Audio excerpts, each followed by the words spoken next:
ಬೇಕು ನಿತ್ಯ. ಈ ಸಖತ್ತಾಗಿ ಸುರಂಗ ನಮ್ಮ ಸಿನಿಮಾ ಸೆಟ್ ತರ ಇದೆ ಇದು. ಅಲ್ಲಿ ಮೇಲ್ಗಡೆ ಪ್ರಾಣಿ ಪಕ್ಷಿಗಳು ಸಾಕ್ತಿವಲ್ಲ ಅವಕ್ಕೂ ತೊಂದರೆ ಆಗ್ಬಾರ್ದು ಅಂದ್ಬಿಟ್ಟು ಹೇಳಿ ಈ ಕೆಲಸ ಮಾಡಿದ್ದು. ತುಂಬಾ ಕಷ್ಟದ ಕೆಲಸನೇ ಇದು. ಚೆನ್ನಾಗಿ ಗೊತ್ತಾವಕ್ಕೆ ಅವು ನಮ್ಮ ಮಕ್ಕಳು ಇದ್ದಂಗೆ. ಎಲ್ಲಾ ಜಾತಿ ಮೀನುಗಳಿದೆ. ಕಟ್ಲಾ ಮೀನು, ಕಾಮನ್ ಕರ್ಪು, ರಘು ಮೀನುಗಳು. ಇಲ್ಲಿ 1 ಟನ್ ಮೇಲಿದೆ ಮೀನುಗಳು. 40 ಅಡಿ ಆಳ ಇರೋದು ಇದು. ಮಳೆಗೆಳೆ ಬಂದಾಗ ಇದು ಕಲ್ ಮನೆಗಳಲ್ಲಿ ನ್ಯಾಚುರಲ್ ಆಗಿ ಯಾವ್ದು ಪೇಂಟ್ ಗಿಂಟ್ ಏನಿಲ್ಲ, ಯಾವ್ದು ಹಾಕುವಂಗಿಲ್ಲ ಬಂಡವಾಳ. ಅವಾಗೇನೆ ನಮ್ಗೆ 70 ಲಕ್ಷ ಖರ್ಚಾಗಿತ್ತು. ಉಳುವ ಯೋಗಿಯ ನೋಡಲ್ಲಿ, ಉಳುವ ಯೋಗಿಯ ನೋಡಲ್ಲಿ. ಸ್ನೇಹಿತರೆ, ನಿಮ್ಗೆಲ್ರಿಗೂ ಹಾರೋಹಳ್ಳಿ ಹತ್ರ ಮತ್ತೆ ಸ್ವಾಗತ. ಕನಕಪುರ ರಸ್ತೆ ಸ್ನೇಹಿತರೆ, ಇದು ಗೊಟ್ಟಿಗೆಹಳ್ಳಿ ಅಂತ ಸ್ನೇಹಿತರೆ ಗ್ರಾಮ. ಇಲ್ಲಿ ಕಾಡ್ಜಕ್ಷನ್ ಅಂತ ಊರು ಕೂಡ ಬರುತ್ತೆ. ಇಲ್ಲಿ ದೊಡ್ಡಣ್ಣ ಫಾರ್ಮ್ಸ್ ಅಂತ ಹೇಳಿ ಒಬ್ಬರು ತುಂಬಾ ಆಧುನಿಕವಾದ ಕೃಷಿ ಮಾಡ್ತಾ ವಿಶೇಷವಾದಂತಹ ಒಂದು ಕೃಷಿಯ ಪದ್ಧತಿಯನ್ನು ಅನುಸರಿಸ್ತಿದ್ದಾರೆ. ಅವ್ರು ನೋಡೋಣ ಮತ್ತೊಂದು ಫಾರ್ಮ್ ಟೂರ್ಗೆ. ನಿಮ್ಗೆಲ್ರಿಗೂ ಆತ್ಮೀಯ ಸ್ವಾಗತ. ಸೊ ಇವರೇ ದೊಡ್ಡಣ್ಣ ಅವರು. ದೊಡ್ಡಣ್ಣ ಫಾರ್ಮ್ ಇದು. ಹೇಗಿದ್ದೀರಿ ದೊಡ್ಡಣ್ಣ ಅವರೇ? ಚೆನ್ನಾಗಿದ್ದೀವಿ.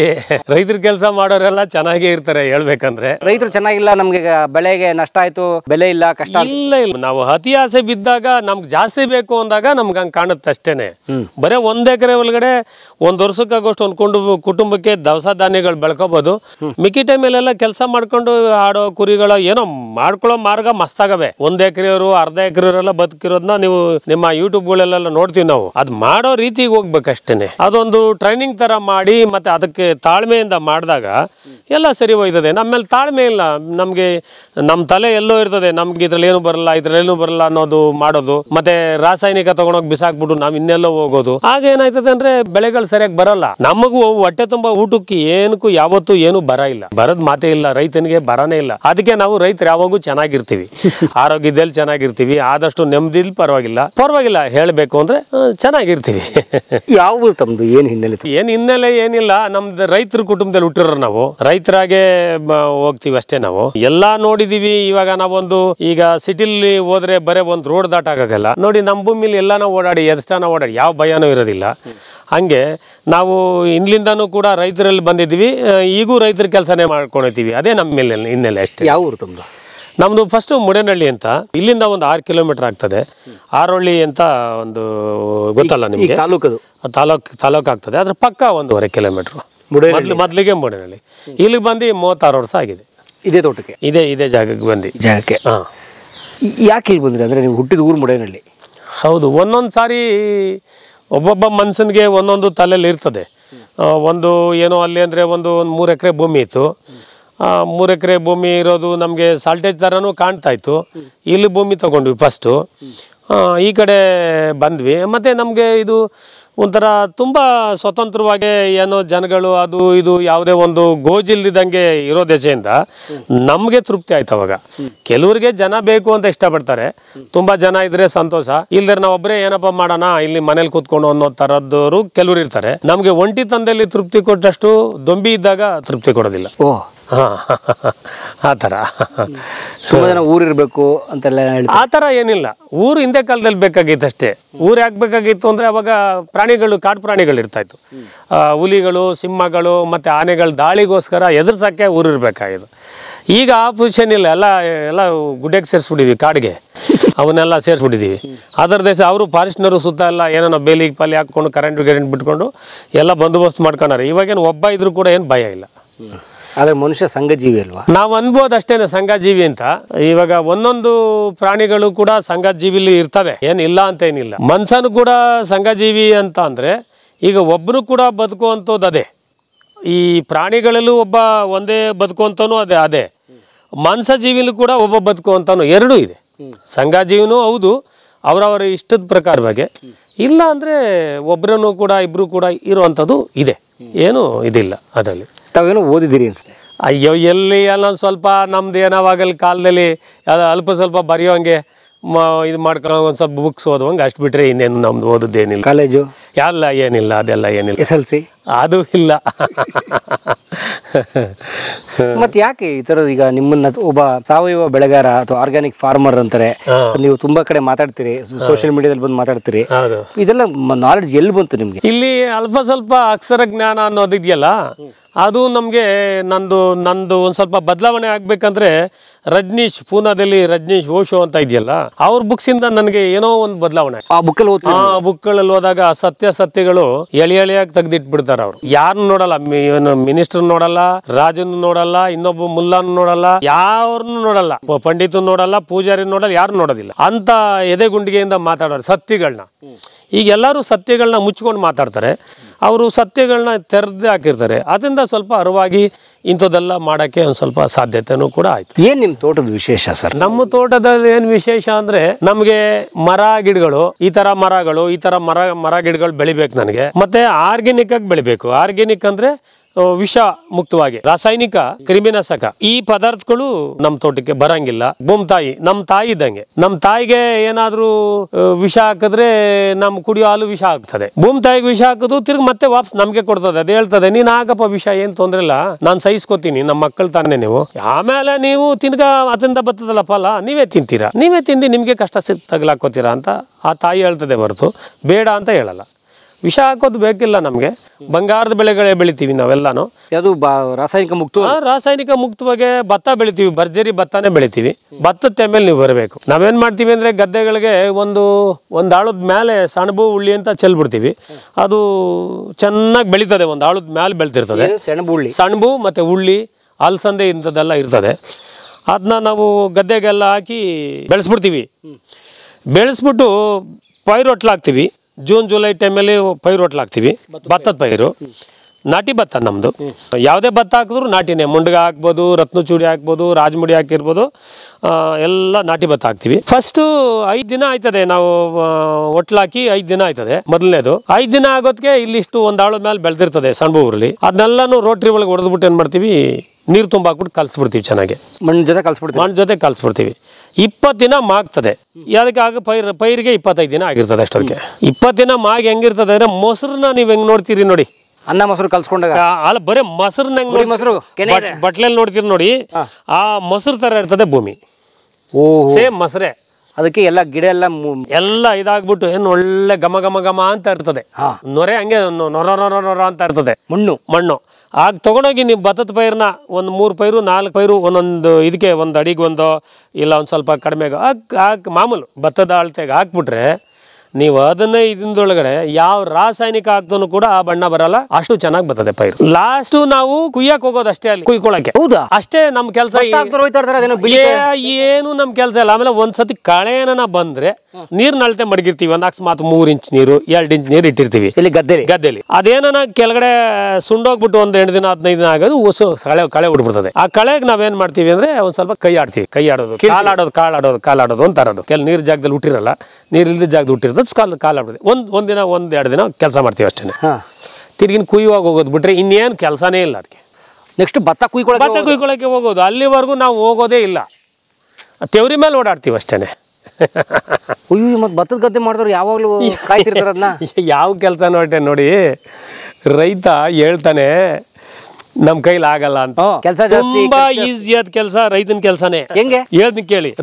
ರಾಗಿ ಬಿತ್ತನೆ ಮಾಡಿದ್ರೆ ಈಗ ಇನ್ನೂ ಒಂದು ತಂತ್ರಜ್ಞಾನ ಜಾಸ್ತಿ ಆಗಂತ ಇಟ್ಕೊಳ್ಳೋಣ. ಈಗ ನೀನು ಮೊದ್ಲ ಕಾಲದಲ್ಲಿ ನೇಗಿಲು ತಗೊಂಡು ಉಳ್ತಾ ಇದ್ದ, ಹಸುಗಳೆಲ್ಲ ಉಳ್ತಾ ಇದ್ದ. ಹೌದು ಅಲ್ವಾ? ಗೆರೆ ಹಾಕೊಂಡೋಗಿ ಉಳ್ತಾ ಇದ್ದ. ಪಾಪ ಅವ್ನು ತಿಂಗಳಾರ್ ಗಟ್ಟಲೆ ಉಳ್ತಾ ಇದ್ದ. ತಿಂಗಳಾರ್ ಗಟ್ಟಲೆ ಹೇಳೋದು ಒಂದೇ ದಿನಕ್ಕೆ ಇವರು ರೋಟ್ರಿನೋ ನೇಗಿಲು ಹೊಡೆದ್ ಬಿಡ್ತಾರೆ. ಲಾಸ್ಟಲ್ಲಿ ರೋಟ್ರಿನೋ ಏನೋ ಹೊಡೆದ್ಬಿಟ್ಟು ಬಿತ್ತನೆ ಮಾಡಿಬಿಟ್ಟ ಅಂದ್ರೆ, ಬಿತ್ತನೆ ಮಾಡೋದು ಒಂದಿನ ಕೆಲಸ, ರೋಟ್ರಿ ಹೊಡಿಯೋದು ಒಂದಿನ ಕೆಲಸ, ಇದೆಲ್ಲ ಸಾಲ್ ಹಿಡಿಯೋದು ಇದೆಲ್ಲ ಒಂದು ಅದಕ್ಕೆ ತರೋದಿದೆ ಒಂದು 2-3 ದಿನದ ಕೆಲಸ ಅನ್ಕೊಳ್ಳೋದು. 3 ಸಾರಿ ಉತ್ತಿರ್ತಾನೆ ಒಬ್ಬ ರೈತ.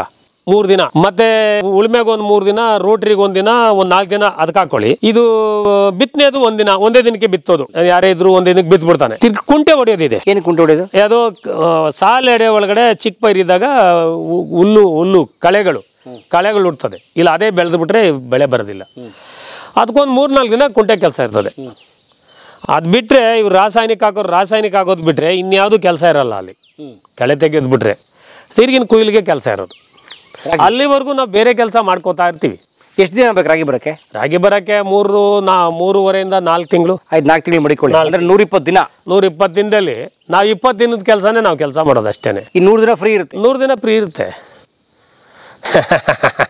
ಇದು ಒಬ್ಬರು ಕೂಡ ಯಾರು ಕೂಡ ಇದು ನೇತನೆ ಮಾಡಲ್ಲ. ಭತ್ತಕ್ಕೂ ಅಷ್ಟೇ. ನೀವು ಯಾವ ಸೀಮೆಗನ ಬನ್ನಿ, ಭತ್ತಕ್ಕೆ ನೀವು ಬನ್ನಿ, ಯಾವ ಪ್ರಾಂತಿಕನ ಹೋಗಿ, ನೀವು ಯಾವ ಪ್ರಾಂತಿಕನ ಹೋಗಿ ಎಷ್ಟು ದಿನ ಕೆಲಸ ಮಾಡಿದೆ ಅಂತ ಹೇಳಿ ನೋಡೋಣ. ಇಷ್ಟು ದಿನ ಫ್ರೀ ಇರ್ತದೆ. ಆ ಫ್ರೀ ಇರೋ ಟೈಮಲ್ಲಿ ಆಡು, ಕುರಿಗಳು, ಕೋಳಿಗಳು, ನೀನ್ ಬಿಸ್ನೆಸ್ಗಳು ಮಾಡ್ಕೋ, ಯಾರು ಬೇಡ ಅಂತಾರೆ. ನಮ್ಮ ರೈತ ಬಡವ ಅನ್ನೋ ಮಾತೇ ಬರಲ್ಲ, ಬುದ್ಧಿವಂತಿಕೆ ಬೇಕು. ಇಲ್ಲಿ ನಾವೇನ್ ಮಾಡ್ತಾ ಇದೀವಿ ಅಂದ್ರೆ, ನಾವು ಎಲ್ಲೋ ಯಾವ ಮಾರ್ತಾ ಇದೀವಿ. ಯಾರೋ ಒಬ್ಬ ಒಂದು ನೆರವಿ ಮಾಡಿದ್ನೋ, ಮದುವೆ ಮಾಡಿದ್ನೋ, ಇಲ್ಲ ಯಾವ್ದಾನೋ ದೇವ್ರು ಮಾಡಿದ್ನೋ ಅಂದ್ರೆ ಆಗಲೇ ಬಿಟ್ಟೋ ಗಾಡಿ. ಮತ್ತು ಇಲ್ಲಿ ಒಂದು ಸಂದೆ ಆಯಿತು ಅಂದರೆ ಇಲ್ಲ ಕಬಾಬ್ ಇರ್ಬೋದು, ಮತ್ತು ಚಿಕನ್, ಏನೋ ಒಂದು ಮೀನು ಫ್ರೈಯೋ, ಯಾವುದಾನೋ ಫ್ರೈಗಳು, ಗೋಬಿ ಮಂಚೂರಿ, ಆ ಕಡೆ ಜ್ಞಾನ ಅಲ್ಲಿ ಎಳಿತಾನೆ. ಇವಾಗೆಲ್ಲ ನಮ್ಮ ಸರ್ವೆ ಪ್ರಕಾರದಲ್ಲಿ ಆ ಥರ ಆಗ್ತಾ ಇದ್ದಾರೆ. ತುಂಬಾ ಕೆಮಿಕಲ್ಗಳನ್ನ ತಿನ್ನೋದು, ಬಾಡಿಗೆ ತಗೊಳ್ಳೋದು. ಇವರಲ್ಲಿ ಹುಮ್ಮಸ್ಗಳು ಇಲ್ಲ. ಈಗ ಸುಮ್ಮನೆ ನೋಡಕ್ಕಂತಾರ ಇರ್ತಾರೆ ಅಷ್ಟೇನೆ. ಕೆಲಸ ಮಾಡಕ್ಕೆ ಶಕ್ತಿಗಳು, ಹುಮ್ಮಸ್ ಬರ್ತಾ ಇಲ್ಲ ಇವ್ರಿಗೆ. ನುಗ್ಗಿ ಕೆಲಸ ಮಾಡಕ್ಕಾಯ್ತಲ್ಲ. ಅಯ್ಯೋ ಯಾರೋ ಇದ್ದಾರೆ, ಹೋಗಪ್ಪ, ಯಾವನ್ ಮಾಡ್ತಾನೆ. ಮತ್ತೆ ಈ ಬಿಸಿಲಲ್ಲಿ ಯಾರಪ್ಪ ಅನ್ನೋದೆಲ್ಲ ಇರ್ತದೆ. ಬಿಸಿಲು ಕೂಡ ಮನ್ಸಿನ್ಗೆ ಎಷ್ಟು ಒಳ್ಳೇದು ಮಾಡೋದು ಹಿಂದೆ ಕಾಲದಿಂದ ಅಂದರೆ, ಡಿ ವಿಟಮಿನ್ಸ್ ಅನ್ನೋದು ಬಾಡಿಗೆ ಬರೋದೇ ಸೂರ್ಯನಿಂದ ಹೆಚ್ಚು ಬರ್ತದೆ. ಅದು ಮನ್ಸ ಮೈ ಒಡ್ಬೇಕು ಬಿಸಿಲಿಗೆ, ಈ ಥರ ಇರ್ತದೆ. ಏನಕ್ಕದ ಯಾರಿಗೆ? ಮೀನ್ಗೆ, ಮೀನು ಕಳಪ್ರಿ. ಬನ್ನಿ, ಒಳ್ಳೆ ಟೈಮ್ ಅಂತ ತಗೊಂಡ್ಬಂದ್ರಿ. ಮೀನು ಸಾಕಿದ್ದೀರಾ? ಹೌದು. ಓಕೆ. ತುಂಬ ಇದೆ ಮೀನುಗಳು. ಮೊಲನೂ ಸಾಕಿದ್ದೀರಾ? ಎಲ್ಲ ಇದೆ. ಓಹೋ, ಅಂಡರ್ಗ್ರೌಂಡ್ ಇದೆ. ಓಕೆ, ಹೌದೌದು. ಬನ್ನಿ, ಅಂಡರ್ಗ್ರೌಂಡಲ್ಲಿ ನಾವು ಮೀನು ನೋಡಕ್ಕೆ ಹೋಗೋಣ ಈಗ. ಸರ್, ಏನು ಸರ್ ಬಂಡೆನ ಇದು? ಹೌದೌದು. ಅದ್ರ ಮೊದಲೇ ಇತ್ತ ಇದು ಬ್ರಿಡ್ಜ್ ತರ? ಇಲ್ಲ ಮಾಡಿರೋದು ಆ ಥರ. ಮೇಲೆ ಪ್ರಾಣಿಗಳು, ಪಕ್ಷಿಗಳು ಓಡಾಡಕ್ಕೆ ಅಂದ್ಬಿಟ್ಟು ಇಲ್ಲಿ ನಾವು ಕೆಳಗಡೆ ಹೋಗೋಣ, ಈ ಲೆವೆಲ್ಗೂ ಸರಿ ಹೋಯ್ತದೆ ಅಂತ ಮಾಡಿ. ಹೇಳಿ ಸರ್ ಒಂದು ನಿಮಿಷ. ಈ ಸಖತ್ತಾಗಿ ಸುರ ನಮ್ಮ ಸಿನಿಮಾ ಸೆಟ್ ತರ ಇದೆ ಇದು. ಹೌದು. ಇಲ್ಲಿ ಮೇಲ್ಗಡೆ ಭೂಮಿ ಇದೆ. ಹೌದು, ಭೂಮಿ ಹಂಗೆ ಇರ್ತದೆ. ಅದು ನಮ್ಮ ಆಟೋ ತಂದು ನಿಲ್ಸಿದ ಜಾಗ. ಆ ಜಾಗ ಅಲ್ಲಿಂದ ನಾವು ಒಳಗಡೆ ಬಂದ್ಬಿಟ್ರೆ ಈ ಕಟ್ಟೆ ಲೆವೆಲ್ಗೂ ಇದಕ್ಕೂ ಲೆವೆಲ್ಗೂ ಆಯ್ತು. ಮತ್ತೆ ನೋಡಕ್ಕೂ ಒಂಥರ ಚೆನ್ನಾಗೂ ಇರ್ತದೆ. ಅಲ್ಲಿ ಮೇಲ್ಗಡೆ ಪ್ರಾಣಿ ಪಕ್ಷಿಗಳು ಸಾಕ್ತಿವಲ್ಲ, ಅವಕ್ಕೂ ತೊಂದರೆ ಆಗ್ಬಾರ್ದು ಅನ್ಬಿಟ್ಟು ಹೇಳಿ ಈ ಕೆಲಸ ಮಾಡಿದ್ದು. ತುಂಬಾ ಕಷ್ಟದ ಕೆಲಸನೇ ಇದು. ಕಷ್ಟದ ಕೆಲಸ ಆದ್ರೂ ಪರವಾಗಿಲ್ಲ ಅನ್ಬಿಟ್ಟು ಈ ತರ ಬಂಡೆಗಳೆಲ್ಲ ಜೋಡಿಸಿ ಮಾಡಿರೋದು ಅಂದ್ರೆ ಕಷ್ಟನೇ. ಇವು ಈ ಬಂಡೆ ಇಲ್ಲಿ ಇದ್ದವಲ್ಲ? ಇಲ್ಲ, ಬೇರೆ ಕಡೆಯಿಂದ ತಂದು ಮಾಡಿರೋ ಇವೆಲ್ಲ. ಈ ಭೂಮಿ ಇದ್ದವಲ್ಲ? ಇಲ್ಲ, ಬೇರೆ ಕಡೆಯಿಂದ ಎಲ್ಲೆಲ್ಲಿ ಸಿಗ್ತದೋ ಅಲ್ಲೆಲ್ಲ ತಂದು, ನಮ್ಮ ಭೂಮಿಲಿ ಕೂಡ ಮೇಲೆ ಒಂದಷ್ಟು ಸಿಕ್ಕಿದೆ, ಇಲ್ಲ ಅಂತೇನಿಲ್ಲ. ಇವೆಲ್ಲ ಹಾಕಿ ಮಾಡಿದೀವಿ. ಅಲ್ಲ, ಯಾಕಂದ್ರೆ ಡೈರೆಕ್ಟ್ ಆಗಿ ಓಡ್ಬೋದಿತ್ತಲ್ಲ, ಇಷ್ಟೆಲ್ಲ ಯಾಕೆ ಆ ಥರ ಅಲ್ಲ. ಇವಾಗ ಒಂದೊಂದು ಇದಿದೆ. ಈಗ ನಾವು ಒಂದೊಂದು ಜಾಗಕ್ಕೆ ಹೋಯ್ತೀವಲ್ಲ, ಅಲ್ಲೇನೋ ಮನ್ಸಿಗೆ ತೃಪ್ತಿ ಆಗೋದು. ಯಾಕೆ ಅಂದ್ರೆ ಅಲ್ಲೇನೋ ಒಂದು ಸ್ವಲ್ಪ ವಿಶೇಷವಾಗಿರೋದಕ್ಕೆ. ಅದೇ ಇದು ವಿಶೇಷ ಅಂತ ತಿಳ್ಕೊಬೋದು. ಮತ್ತೆ ಸೇಫ್ಟಿನೂ ಅಂತ ತಿಳ್ಕೊಬೋದು. ಮತ್ತೆ ಲುಕ್ ಆಗಿದೆ ನೋಡಿ. ಇದು ಖರ್ಚು ಕಷ್ಟಪಟ್ಟು ಮಾಡಿದೀವಿ. ಅವಾಗ ಸ್ವಲ್ಪ ಇನ್ನೂ ಇದ್ರದ್ದೆಲ್ಲ ಇದೆ, ಇನ್ನ ತೀರ್ಸೋಣ, ಏನು ತೊಂದರೆ ಇಲ್ಲ, ಕಷ್ಟಪಟ್ಟು ತೀರ್ಸೋಣ. ಆದಾಯ ಎಲ್ಲ ಎಲ್ತಂದ್ರಿ ರೈತರು? ಏನು ಮಾಡೋಕ್ಕಾಗಲ್ಲ. ಅದು ಒಂದೊಂದು ಸಮಯದಲ್ಲಿ ಒಂದು ಏನನ್ನ ಮಾಡುವಾಗ, KRS ಕಟ್ಟುವಾಗ ಮಹಾರಾಜರು ಬಾಂಬೆಗೆ ಹೋಗಿ ವಜ್ರ ವೈಡೂರ್ಯ ಮಾರ್ಬಿಟ್ಟು ಬಂದ್ರು ಅಂತ ಅಂದ್ರು, ಹರಾಜ್ ಹಾಕ್ಬಿಟ್ಟು ಅಂತ. ಹಂಗೆ ಏನೋ ಒಂದು ಒಳ್ಳೆ ಕೆಲಸ ಮಾಡ್ಬೇಕಂದ್ರೆ ಕಷ್ಟನೂ ಆಗ್ತದೆ, ಸಹಿಸ್ಕೋಬೇಕು ನಾವು. ಅದು ಒಳ್ಳೇದಾದ್ರೆ ಖುಷಿ ಅದಷ್ಟೇ. ಖುಷಿ. ಕೆಟ್ಟದಾದ್ರೆ ಅದು ಮಾಡಬಾರ್ದು. ಇವಾಗ ಬಂದ್ಬಿಟ್ಟು ಇವಾಗ ನೀನು ಸಾಲ ಮಾಡ್ಬಿಟ್ಟು ಹೋಗ್ಬಿಟ್ಟು ಇಸ್ಪಿಟ್ ಆಡು, ಕುಡ್ಕೋ, ಇನ್ನೊಂದು ಮಾಡು ಅಂದ್ರೆ ತಪ್ಪದು. ಈ ಕರೆಕ್ಟಾದ ದಾರಿಲಿರುವಾಗ ಯಾವತ್ತೂ ತಪ್ಪಾಗಲ್ಲ ಅದು. ನೋಡಿ, ತುಂಬಾ ಖುಷಿ ಆಯ್ತು. ಇದೆ ಒಂದು ತೋಟದಲ್ಲಿ ನಾನು ಇದೆ ಫಸ್ಟ್ ಟೈಮ್ ನೋಡಿದ್ದು. ಎಂತ ರೆಸಾರ್ಟ್ನವರು ಈ ಜಾಗ ಮಾಡಿಲ್ಲ, ತುಂಬಾ ರೇರ್ ಆಗಿ ಮಾಡಿದ್ದಾರೆ. ತುಂಬಾ ನ್ಯಾಚುರಲ್ ಇದು. ಬಣ್ಣ ತರ ಮಾಡ್ಬೋದು ಬೇಕಾದಷ್ಟು. ಅದು ಇದೆಲ್ಲ ಗಟ್ಟಿ ಮುಟ್ಟು 1000 ವರ್ಷದಲ್ಲೂ ಹಿಂಗೆ ಇರ್ತದೆ ಇದು. ಹೌದು, ಒಂಥರ ಕೋಟೆ ಕಟ್ಟದಾಗ. ಹೌದೌದು, ಬಂದೋಬಸ್ತ್ ಆಗಿರ್ತದೆ. ಬಾದಾಮಿ ಕೋಟೆ ಕಟ್ಟದಾಗಿದೆ. ಬನ್ನಿ, ಅದು ನಾನೊಬ್ಬ ರೈತ, ಅಷ್ಟು ರಾತ್ರಿ ಆಗಲೂ ಶ್ರಮ ಹಾಕಿದೀವಿ. ನೀವೇ ನಿಂತ್ಬಿಟ್ಟಿದ್ದೀರಿ ಇಲ್ಲಿ? ಹೌದೌದು, ಎಲ್ಲ ಕಲ್ಲಲ್ಲೂ ನನ್ನ ಕಣ್ಣಿದೆ.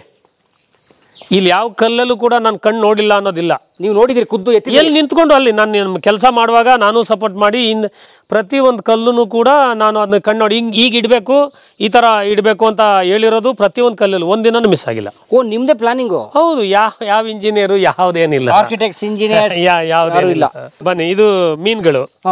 ಯಾಕೆಂದ್ರೆ ನಮ್ಗೆ ಬಂದ್ಬಿಟ್ಟು ಇಲ್ಲೇ ಗೊತ್ತಾಯ್ತು ನಿಮ್ಗೆ? ಚೆನ್ನಾಗಿ ಗೊತ್ತಾವಕ್ಕೆ. ಅವು ನಮ್ಮ ಮಕ್ಕಳಿದ್ದಂಗೆ, ನಮ್ಮ ಮಕ್ಕಳ ತರ. ನಮ್ಮ ಅಪ್ಪ ಬರಲ್ವಲ್ಲ, ಇನ್ನ ನಮ್ಮ ತಂದೆ ಬರಲ್ವಲ್ಲ ಅನ್ಕೋತಾ ಇರ್ತವೆ. ಈಗ ನೋಡಿ, ಒಂದು ನಿಮ್ಗೆ 4 ಸೆಕೆಂಡ್ 3 ಸೆಕೆಂಡ್ ಆಗಿಲ್ಲ ಬಂದೇ ಬಿಟ್ಟು. ಐ ಥಿಂಕ್ ಅದ್ ನೀವು ಬಂದ್ರೆ ನಿಮ್ ಸೌಂಡ್ ಕೇಳಿಸ ಈ ಹೆಜ್ಜೆ ಸಪ್ಲನೇ ಗೊತ್ತಾಗುತ್ತೆ. ನೋಡಿ, ನಾವು ಮೂಕ್ ಪ್ರಾಣಿಗಳು, ದಡ್ಡ ಶಿಖಾಮಣಿಗಳು ಅಂತ ಅಂತೀವಿ, ಅನ್ಬೋದು ಅಷ್ಟೇನೆ. ಆತರ ಏನ್ ಮೀನು ಇವು? ಎಲ್ಲ ಜಾತಿ ಮೀನುಗಳಿದೆ. ಕಟ್ಲಾ ಮೀನು, ಕಾಮನ್ ಕರ್ಪು, ರಘು ಮೀನುಗಳು ಎಲ್ಲ ಇದೆ. ಹೌದಾ? ಎಲ್ಲಾ ಜಾತಿನೂ ಇದೆ. ಅಂದ್ರೆ ಏನು ಇದು ಇಲಾಖೆಯಿಂದ ತಂದು ಹಾಕಿದ್ದೆ ನೀವು? ಕೆಲವು ಮೀನು ಇದರಿಂದಾನೇ ತಂದಿದೀವಿ, ಕೆಲವು ನ್ಯಾಚುರಲ್ ಮೀನುಗಳು ಇಲ್ಲೇ ಅವೆ. ಅಂದ್ರೆ ಇದೇನು ಮೊದಲು ಕೆರೆ ಇತ್ತ ಈ ಜಾಗ? ಇಲ್ಲ, ಮಾಡ್ಸಿರೋದು. ಇದು 40 ಅಡಿ ಆಳ ಇರೋದು. ಇದು 40 ಅಡಿ ಡೀಪ್ ಇದೆಯಾ? ಹೌದೌದೌದು. ಓಹೋ, ಹಂಗಾರೆ ಈಗ ಎಷ್ಟ ಕಾಣ್ತದೆ ಅಷ್ಟು ಒಳಕ್ಕಿದೆ. ಈಗ ನೀವು ಇಷ್ಟಲ್ಲ, ನಿಮ್ಗೆ ಇಲ್ಲೊಂದು ಗಳ ಇದ್ರೆ ನಿಮ್ಗೆ ಕೊಡ್ತಾ ಇದ್ದೆ ನಾನು. ಸರ್ ಇದೇನು ಸರ್, ಒಂದು 10 kg ಇದೆ ಮೀನು ಇದು? ಹೌದೌದೌದು ಹೌದೌದು. ಅಲ್ಲ, ನೀವು ಹಿಡಿದು ಮಾರಲ್ವ ಇವನ್ನ? ಕೊಲ್ಲೋ ಮಾತೇ ಇಲ್ಲ ನಮ್ದು, ಯಾವ ಜೀವಿನೂ ಕೊಲ್ಲಂಗಿಲ್ಲ. ಮತ್ತೆ ಯಾಕೆ ಇಟ್ಟಿದ್ದೀರಿ ಇಲ್ಲಿ? ಒಳ್ಳೆ ಕಥೆ, ನಮ್ಮನ್ನೇ ಆಗಿಟ್ಟ ಅವ್ನು ಭಗವಂತ ಭೂಮಿ ಮೇಲೆ. ಓ, ಇವು ನೀವು ಅದೇ ಈ ಕೃಷಿಕರು ಮಾಡ್ತಾರಲ್ಲ, ಮೀನು ಮಾರಿ ಮೀನು, ಅವ್ರ ಇಷ್ಟ ಅದು, ಅವ್ರ ಗಡ್ಡಿ ಇಲ್ಲ, ನಾನ್ ಮಾಡಲ್ಲ ಕೆಲಸ. ಇವು ತಿನ್ನಕ್ಕಲ್ಲ? ತಿನ್ನಕ ಅಲ್ವೇ ಅಲ್ಲ ಸರ್. ಹಂಗೆ ವಯಸ್ಸಾಗಿ ಸತ್ತೋಗ್ಬಿಟ್ರೆ? ಹೋಗ್ಲಿ ಬಿಡಿ, ನಾವು ವಯಸ್ಸಾಗಿ ಸತ್ತೋಗ್ದಿರ ಹಂಗೆ ಇರ್ತೀವಲ್ಲ, ನಾವು ವೇಸ್ಟ್ ಅಲ್ವಾ. ಇಷ್ಟು ಕರ್ಮ ಮಾಡೋನು ನಾವು ಕೂಡ ಏನು ಬೆಲೆ ಬರ್ತದೆ. ಸ್ಕೀಮ್ ಹಾಕ್ಬಿಟ್ಟಿದ್ದಾರೆ ಸರ್. ವಾವ್ ಸರ್, ಅದೇ ಮುಳ್ಳಿರ್ತಲ್ಲ ಆ ಮೀನು? ಅದು ಎಲ್ಲ ಜಾತಿ ಮೀನುಗಳವೆ. ಕಂದನ್ ಮೀನು ಬಿಟ್ಟಿದೀವಿ, ಎಲ್ಲ ಜಾತಿ ಇದೆ ಇದ್ರೊಳಗೆ. ಅವು ಕೆಲವು ಬರಲ್ಲ. ಓ, ನೀವು ಇಲ್ಲಿ ಬಂದು ಗಾಳ ಹಾಕೊಂಡು ಕುತ್ಕೊಂಡು? ಆ ಥರ ಇಲ್ಲ, ಅದು ಯಾವುದನ್ನು ಭಯಂಕರ ಬೀಳ್ತವೆ ನಮ್ಮ ಗೇಟ್ಗಳಲ್ಲಿ. ಅವೆಲ್ಲ ಬೇಡು. ಹೌದೌದು. ಅಯ್ಯೋಪ್ಪ, ಹಂಗೆ ಕಾಣ್ತದೆ. 10 kg ಇದೆ ಅದು. 10 kg ಮೀನಿದೆ ಅದು? ಹೌದೌದು ಹೌದು. ಮತ್ತೆ ಇವೆಲ್ಲೇ ಮರಿ ಹಾಕಿ ಸಂತಾನ ಅಲ್ಲೇ ಸಂತಾನ ಮಾಡ್ಕೋಬಹುದು. ಸೊತ್ತೋದ್ರೆ ಇನ್ನೊಂದು ಮೀನು ಕಿತ್ಕೊಂಡು ತಿನ್ಕೋತವೆ, ಹೋಗ್ತದೆ ಅಷ್ಟೇ. ಸೊ ಒಂದು ಮೀನು ಸತ್ರ ಅದು ವೇಸ್ಟ್ ಯಾವುದು ಈ ಭೂಮಿಲಿ ಯಾವುದು ವೇಸ್ಟ್ ಇಲ್ಲ. ನಾವೊಬ್ಬರೇ ಮಾನವರೇ ಅರ್ಥ ಮಾಡ್ಕೊಂಡ್ರೆ. ಓ, ತಮ್ಮ ಒಂದು ಜಾತಿ ಮೀನು ಸತ್ರ ಇನ್ನೊಂದು ಮೀನು ತಿನ್ಬಿಡ್ತದೆ ಸರ್. ಆ ಮೀನು ಹೋಗ್ತದೆ? ಅದೇ ಮೀನೇನೆ. ಅವಲ್ಲ ಆ ಮೀನಲ್ಲ, ಅದೇ ಮೀನೇನೆ ಅದು. ಎಷ್ಟು ಮೀನು ಇರ್ಬೇಕು ಇಲ್ಲಿ? ಇಲ್ಲಿ 1 ಟನ್ ಮೇಲಿದೆ ಮೀನುಗಳು. 1000 kg? 1000 kg ಮ್ಯಾಲಿದೆ ಮೀನುಗಳೆಲ್ಲ. ಒಳಗಡೆ ಇರ್ತವೆ, ಇನ್ನೂ ಇರ್ತವೆ, ಕೆಲವು ಬರಲ್ಲ. ಇದೆ ದೊಡ್ಡ ಮೀನು 20 kg ವರೆಗೂ ಇದೆ ಮೀನುಗಳು. ಇವಕ್ಕೇನು ಊಟ? ಪುರಿ, ಅನ್ನ, ಹಿಟ್ಟು, ಮುದ್ದೆ, ಯಾವ್ದನ. 1 ಟನ್ ಮೀನಿಗೆ ಎಷ್ಟು ಊಟ ಅಂತ ಹಾಕೋದು? ಹಾಕ್ತಿವಿ, ಅದ್ರಲ್ಲಿ ನೀರಲ್ಲೂ ಆಹಾರ ಸಿಗ್ತದೆ. ಯಾವಾಗೂ ನೀರೆಲ್ಲ ಆಹಾರ ಸಿಗ್ತದೆ. ಕೆಲವು ಸಣ್ಣ ಮೀನುಗಳೆಲ್ಲ ಇಟ್ಕೊಂಡು ತಿನ್ಕೋತವೆ.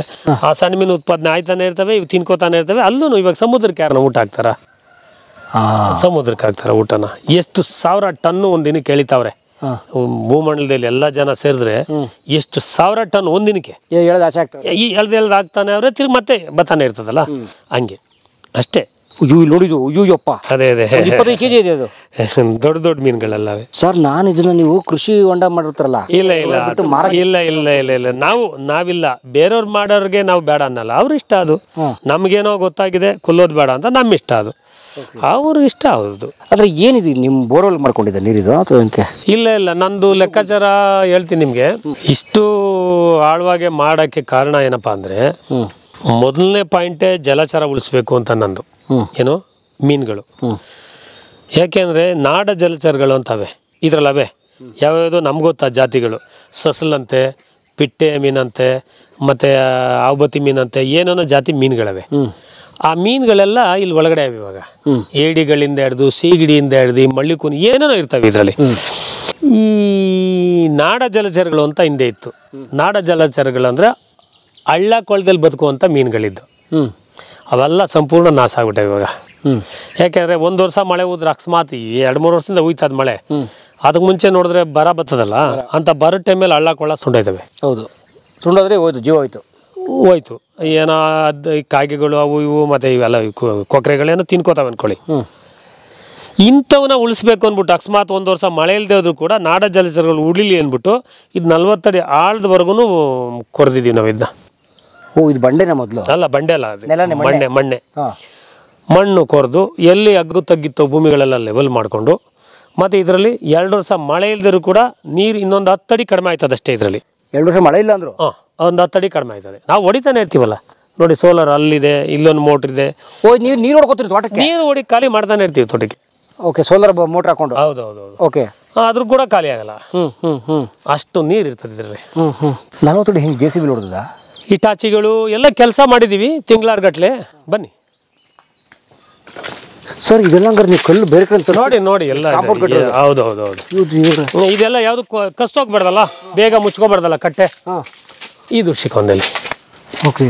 ಇದು ಮಳೆಗೆಳೆ ಇಲ್ಲಿ ಬಂದಿದ್ದೀವಿ ಇರ್ತೀವಿ. ಮಳೆಗೆಳೆ ಬಂದಾಗ ಇದು ಕಲ್ಲು ಮನೆಗಳಲ್ಲಿ ಕಲ್ಲೇ ನ್ಯಾಚುರಲ್ ಆಗಿ, ಯಾವುದು ಪೇಂಟ್ ಗಿಂಟ್ ಏನಿಲ್ಲ, ಯಾವುದು ಹಾಕುವಂಗಿಲ್ಲ ಬಂಡವಾಳ. ಈ ಥರ ಮಾಡಿಬಿಟ್ಟಿದ್ದೀವಿ. ಓ, ಈ ಹಂಪೆಲಿ ಇರ್ತಾವಲ್ಲ ಮಂಟಪಗಳು? ಹೌದೌದು, ತುಂಗಭದ್ರಾ ನದಿ ಮೇಲ್ಗಡೆ ಆ ಥರ. ಸರ್, ಇದಕ್ಕೆಲ್ಲ ದುಡ್ಡು ಇರ್ತದ್ರಿ ಸರ್? ಅದನ್ನ ಹೇಳಿದ್ರೆ ಸ್ವಲ್ಪ ಮಾಡಿದ್ವಿ. ಅವಾಗ ನನ್ನ ಹತ್ರ JCB ತವಿಂದ ಲಾರಿಗಳು ತವಿಂದ ಇತ್ತು. ಅವಾಗ ಸ್ವಲ್ಪ ಕೈ ನಡೀತಾ ಇತ್ತು. ಅದ್ರ ಅದಕ್ಕೂ ಮೀರಿದ ಎಕ್ಸ್ಟ್ರಾನು ಆಯ್ತು. ಅದನ್ನು ಕೂಡ ಸ್ವಲ್ಪ ಇವಾಗ ಗಂಟನು ಇನ್ನ ಇದೆ. ಇದ್ರ ಮಾಡಿರುವಂತ ಖರ್ಚೊಂದು ಇನ್ನ ಇದೆ. ಇವಾಗ ತೀರ್ಸ್ಬೇಕಷ್ಟೇ. ಇವಾಗ ಇಲ್ಲಿ ಮಾಡೋಣ, ಅದಕ್ಕೆ ಕೊರಗಬಾರ್ದು. ಒಳ್ಳೆ ಕೆಲಸ ಮಾಡಿರುವಾಗ ಯಾಕೆ ಕೊರಗ್ಬೇಕು ನಾವು? ತೀರುತ್ತೆ, ಆಯ್ತು, ಅದೇನು ತೊಂದರೆ ಇಲ್ಲ. ಫುಲ್ 40 ಅಡಿ ತೋಡಿಸಿ. ಹೌದು, 40 ಅಡಿಗೂ ಕಲ್ ಕಟ್ಸಿದ್ರಿ? ಅಲ್ಲಿಂದನೂ ಕಲ್ ಕಟ್ಕೊಂಡು ಬಿಟ್ಟಿದೀವಿ, ಕೆಳಗಡೆಯಿಂದನೂ ಕಲ್ಲೇ. ಅಯ್ಯೋ, ಎಷ್ಟು ವರ್ಷ ಆಯ್ತು ಇದು ಮಾಡಿ ಕೊಳ? ಇದು 10 ವರ್ಷ ಮುಗಿಸಿ, 10 ವರ್ಷದ 11 ವರ್ಷದಲ್ಲ ಮುಗಿಸಿದೀವಿ. 3 ವರ್ಷ ಹಿಂದೆ ಕೆಲಸ ಮಾಡಿದೀವಿ. ಬೆಂಗಳೂರು ಕಾಣಿಸೋದೇ ಇಲ್ಲ. ಹೌದೌದೌದು, ಅದೇ ಈ ತರ ಇದ್ದಾಗೆಲ್ಲ ಇರ್ತವೆ. 1-2 ಅಲ್ಲ, ತುಂಬಾ ಇರ್ತದೆ. ಬೋಟ್ ಬಿಟ್ಕೊಂಡಿದ್ರಿ? ಒಂದು ಬೋಟು ಇದೆ ಸರ್, ಬನ್ನಿ ಬೋಟ್ ಹೋಗೋಣ. ಬನ್ನಿ ಹೋಗೋಣ, ಏನು ತೊಂದರೆ ಇಲ್ಲ. ಅದು ಕೀ ಎತ್ಕೊಬರ್ಬೇಕು ಮನೆಯಿಂದ. ಕೀನಾ ಎತ್ಕೊಂಬರಲ್ಲ ಒಳಗೆ? ನಾನು ಎತ್ಕೊಬತ್ತೀನಿ, ಬನ್ನಿ. ಒಂದು ರೌಂಡ್ ಬಂದ್ಬಿಡೋಣ. ಈಗ ಮಾಡಬೇಕು ಅಂದ್ರೆ ಒಂದು 10 ಲಕ್ಷ ಖರ್ಚಿದ್ದೀರಿ ಕೆಲವು ಸರ್? 10 ಲಕ್ಷ ಒಂದು 10 ದಿನಕ್ಕೆ ಎಟ್ಗಲ್ಲ. 1 ಕೋಟಿ ಬೇಕು. ಒಂದು ಅವಾಗೇನೆ ನಮಗೆ 70 ಲಕ್ಷ ಖರ್ಚಾಗಿತ್ತು 10 ವರ್ಷದಿಂದ. 70 ಲಕ್ಷ? ಹೌದು. ಈ ಕೈಟ್ ಒಂದು 2-3 ಕೋಟಿ ಬೇಕಾ? ಇಲ್ಲ, 1 ಕೋಟಿ ಅನ್ಕೊಳ್ಳಿ. ಇವಾಗ 1 ಕೋಟಿಲಿ ಆಗುತ್ತಿದ್ದು? ಹೌದೌದೌದು. ಅದು ನಮ್ಮವೇ ಗಾಡಿ ಇತ್ಕೊಂಡು ಬೇರೆ ಕಡೆ ದುಡಿಯೋದು, ಇಲ್ಲಿ ತಂದು ಹಾಕೊಳ್ಳೋದು, ದುಡಿಯೋದು ಹಾಕೊಳ್ಳೋದು, ಬುದ್ಧಿವಂತಿಕೆಯಿಂದ ಮಾಡಿರೋದಕ್ಕೆ. ಇಲ್ಲ ಬೇರೆ ದುಷ್ಟ ಚಟಗಳಿದ್ರೆ ಮಾಡಕ್ಕಾಯ್ತಾ ಇರಲ್ಲ, ಖರ್ಚಾಗ್ಬಿಡ್ತೈತೆ ಅಲ್ಲ ಅಲ್ಲೇ. ನೀರೆಲ್ಲಿಂದ ತಂದು ತುಂಬಿಸೋದ್ರಿ ಇದಕ್ಕೆ? ಜಲದ ನೀರು ಯಾರು ತುಂಬ್ಸಕ್ಕಾಯ್ತದ? ಜಲ ಉಕ್ಕಿರೋದು? 40 ಅಡಿ ತೋಡೋ ಜಲ ಬಂದ? ಜಲ, ಇದೆಲ್ಲ ಜಲನೇ. ಇದು ಮೊನ್ನೆ ಮಳೆಗಾಲದಲ್ಲಿ ನೋಡಲ್ಲ, ಹೊಡೆದ್ ಬಿಟ್ಟಿದೀವಿ ನೋಡಿ. ಆ ಕಡೆನೆ ಆ ಮೂಲೆ ಒಳಗೆ ಹೊಡೆದು ಬಿಟ್ಟಿದೀವಿ, ಆಚೆ ಬಿಟ್ಟಿದ್ವಿ. ಫುಲ್ ಜಲ. ಒಂದು ರವಟ್ ಹೆಚ್ಚು ಕಡಿಮೆ ಒಂದು 20 HP ನೀರು ಆಚೆ ಕಡೆ ಹೋಯ್ತಾ ಇರ್ತದೆ ಮಳೆಗಾಲದಲ್ಲಿ. ಓಕೆ, ಆ ನೀರು ಆಚೆ ಹೋಗಿ ದಾರಿ ಇದೆ? ಅಲ್ಲಿದೆ, ಹಳ್ಳ ಬಂದಿದೆ. ಅಲ್ಲ ಇದೆ, ಮೊದ್ಲು ಹಳ್ಳ ಇದ್ದ ಜಾಗನೇ ಮೊದ್ಲಿಗೆ. ಇದನ್ನ ನಾವು ಜಲಚರಗಳಿಗೆ 1ನೇದು, 2ನೇದು ಇದರಿಂದ ನೀರು ಸ್ಟಾಕ್ ಮಾಡಿದ್ಮೇಲೆ ಬೋರ್ವೆಲ್ಗೂ ನೀರು ಇಂಪ್ರೂವ್ಮೆಂಟ್ ಆಯ್ತು. ತುಂಬಾ ಬೋರ್ವೆಲ್ಗಳಿಗೆ ಈ ಅಕ್ಕಪಕ್ಕದ ನೀರುಗಳೆಲ್ಲ, ಬೋರ್ವೆಲ್ಗೆಲ್ಲ ನೀರು ಇಂಪ್ರೂವ್ಮೆಂಟ್ ಆಗೋದು. 3ನೇದು ನಾವು ಇಲ್ಲಿ ತೋಟಕ್ಕೆ ನೀರು ಹೊಡ್ಕೋಬೋದು, ಮತ್ತೆ ನಾವು ಸ್ವಿಮ್ಮಿಂಗ್ ಮಾಡ್ಕೋಬೋದು. ಇದು 4ನೇದು ಒಂಥರ ನೋಡೋಕ್ಕೆ ತುಂಬಾ ಖುಷಿಯಾಗಿರೋ ಅಂಥದ್ದು ಇದು. ಇಷ್ಟು ವ್ಯವಹಾರಕ್ಕೋಸ್ಕರ ಮಾಡಿದ್ದು. ಅಷ್ಟು ಒಳ್ಳೆ ಕೆಲಸ ಒಂದರಲ್ಲಿ ಆಗ್ತಾ ಇದೆ. ಬಹಳ ಮುಖ್ಯವಾಗಿ ಬೋರ್ವೆಲ್ ರೀಚಾರ್ಜ್ ಆಗುತ್ತೆ. ಬೋರ್ವೆಲ್ ರೀಚಾರ್ಜು ಮೊದಲನೇದು ಜಲಚರ, ಮೀನುಗಳು ಬದುಕಬೇಕು ಅನ್ನೋ ದೃಷ್ಟಿಕೋನ. ಆಮೇಲೆ ರೀಚಾರ್ಜ್. ಇದ್ರಲ್ಲಿ ನೀವು ಈಜ್ತೀರಿ? ಸ್ವಿಮ್ಮಿಂಗ್ ಬರುತ್ತೆ? ಸ್ವಿಮ್ಮಿಂಗ್ ಎಲ್ಲ. ಸ್ವಿಮ್ಮಿಂಗ್ ಅಲ್ಲಿ ನಾವು ಹಳ್ಳಿಯವರು ಎಷ್ಟೋ ಜನ ಚೆನ್ನಾಗಿ ಕಲ್ತ್ಕೊಂಡ್ಬಿಟ್ಟಿರ್ತಾರೆ. ಸಣ್ಣ ಹಳ್ಳದಲ್ಲಿ ಈಜಾಡಿ ಕಲ್ತ್ಬಿಡ್ತಾರೆ. ಹೌದು. ಅವ್ರ ಏನು ಈಜು ಕೊಳ್ಕೋಬೇಕು? ಏನೇನಿಲ್ಲ, ಅಲ್ಲಿ ಸುಮ್ಮನೆ 3 ದಿನ ಸಾಕು ನಮ್ಗೆ ಈಜು ಕಲ್ಸೋದು. ತಿಂಗಳಾರ್ ಗಟ್ಲೆ ತಗೋತಾರೆ. ಯಾಕೆಂದ್ರೆ ಅವ್ರಿಗೂ ದುಡ್ಡು ಬರ್ಬೇಕಲ್ಲ ಪಾಪ, ಅವ್ರ ತಾನೇ ಏನು ಮಾಡ್ತಾರೆ ಹೇಳಿ. ಬನ್ನಿ, ಈ ಮರ ಎಲ್ಲ ನೀವೇ ಬೆಳೆಸೋದು? ಎಲ್ಲ ಮರಗಳು ಮರ, ಹಳ್ಳಿ. ಹೌದೌದೌದೌದು. ಹಾವು ಪಾವು ಬಂದು ಸೇರ್ಕೊಬಿಟ್ರೆ? ಇಲ್ಲ, ಯಾರಿಗೂ ಯಾವುದೇ ಹಾನಿ ಇಲ್ಲ. ಪ್ರತಿದಿನ ಆಕ್ಸಿಡೆಂಟ್ ಆಗಿ ಸಾಯ್ತವ್ರೆ. ಅವನಿಂದ ಎಷ್ಟು ಜನ ಮಾತ್ರ ಸಾಯ್ತವ್ರು ನೋಡಿ. ಆಕ್ಸಿಡೆಂಟ್ ಆಗಿ ಸಾಯ್ತವ್ರೆಲ್ಲ, ಅದಕ್ಕೆ ಮಾತ್ರ ಯಾರು ಮಾತಾಡಲ್ಲ. ಒಂದು ಹಾವೇನ ಕರೆದ್ಬಿಟ್ರೆ ಅದ್ರದ್ದು ಬಗ್ಗೆ ದೊಡ್ಡದಾಗಿ ತೋರ್ತಾರೆ. ಹೌದು.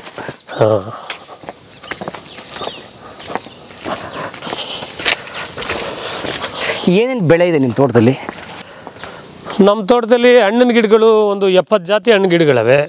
ತರಕಾರಿಗಳೆಲ್ಲ ಈಗ ಸ್ವಲ್ಪ ಸ್ಟಾಪ್ ಮಾಡಿದ್ದೀವಿ. ಈಗ ಲೇಬರು ಒಂದು ಸ್ವಲ್ಪ ನಮ್ಮದು ರಿಸ್ಕ್ ಇದೆ ಕೆಲಸಗಳು ಅದರ ದೇಶದಿಂದ. ಇನ್ಮೇಲೆ ತರಕಾರಿಗಳು ಸ್ಟಾರ್ಟ್ ಮಾಡಬೇಕು. ಬಾಳೆ ತಾವಿಂದನೂ ಇದೆ, ತುಂಬಾ ಜಾತಿ ಬಾಳೆಗಳು, ಹಣ್ಣಿನ ಗಿಡಗಳೆಲ್ಲ ಇದೆ. ಅಲ್ಲಿ ನೋಡಿ ನುಗ್ಗೆಕಾಯಿ. ಹೌದು, ಗೊಂಚಲೆ ಬಿಟ್ಬಿಟ್ಟಿದೆ. ಹೌದೌದು, ಬಲ್ತಿದೆ. ಆದ್ರೂ ಈಚಲ್ ಮರ ನೋಡಿದ್ರಲ್ಲ, ಇದು ಹತ್ತಿ ಮರ. ಇದು ಹತ್ತಿ ಮರ. ಹತ್ತಿ ಮರ ಈ ಹಳತಾವ ಬೆಳಿತಲ್ಲ, ಯಾಕೆ ಜಾಸ್ತಿ? ಹೌದು, ತುಂಬಾ ಒಳ್ಳೇದು. ಅದು ಕೂಡ ಎಷ್ಟೋ ಪಕ್ಷಿಗಳಿಗೆ ಆಹಾರ ಕೊಡ್ತದೆ ಹತ್ತಿ. ಆಹಾರ, ಮೆಡಿಸಿನ್ ಎರಡು. ತುಂಬಾ ಒಳ್ಳೇದಿದೆ.